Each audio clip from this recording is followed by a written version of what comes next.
you can mask out objects on your design.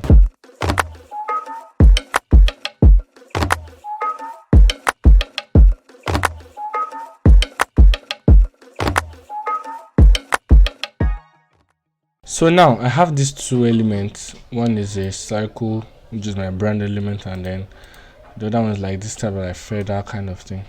Now if I resize it down, and let's say for example I just want to pick out this top version and I don't want this to, this is the easiest way to do. First of all, go to your layer mask here, click on add layer mask. It will create this white thing. Now when you add this layer mask, it will change any color that is on your foreground and your background to black and white. Now let me tell you what those color means. If you click on your brush layer, brush tool I mean, and let's say you set your brush to a hardness version, and then you paint, it will erase things. That's if the foreground color here is black, but if it's changed to white, it will paint back what you remove. One thing I used to suggest to everybody is that whenever you are cutting images, do not just cut them or clean them away without using a layer mask, because you might make a mistake and sometimes you might not be able to undo that action. So what you just do is you use your layer mask. Now once you use the white version, it will help you, the white color, it will help you paint back any mistake that you made. So now if I want to cut this top part away, now the best thing to do is just go to a polygonal lasso tool and then zoom in and cut from like this.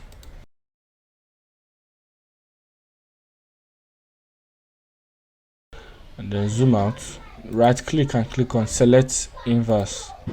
So what you just did now is that anything that is outside of what you just selected will be cleaned off. Let's say I switch back to black and then I just clean. So I'm cleaning now. As I am cleaning, is not affecting what is being selected because I selected inversely. So if I press Ctrl D to deselect now, I only have this, but yet the original logo is still retained, is not harmed, is not destroyed, it's still there, so I can still come back and edit it. So the best, after taking off what the areas you don't need, what you just do next is to just right click and convert it to a smart object so that it remains just only one. Yeah, so if you want to make changes, you can just double click inside of the object and it takes you back to where you're supposed to make your changes. So now that's for down. For this particular one, let's say I want to use a different selection. Let's say I choose an elliptical marquee tool and I just hold shift and drag like this and I move it like somewhere like this. Now I just created the selection of the area I want to be out or use. Now if I click on the layer and I click on add layer mask, automatically it takes off the part that I selected. If I click on the mask tool and press Ctrl I, it will give me the inverse version of the mask. So the inverse part that I did not select before will be given to me. So that's just primarily how layer masks work. If you want to use images, you can just cut around the image, and then when you cut around the image, it will, if you click on select inverse, it will clean outside of the image and still keep the image intact. If you press Ctrl I, it will give you the other results. That is, inside of the image will be off and then outside will be done, just like this. If you press Ctrl I now, to give you only the red. If you press Ctrl I, to give you the yellow, because I selected inversely.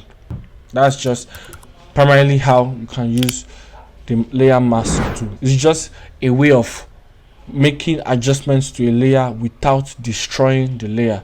That is the essence of the add layer mask tool.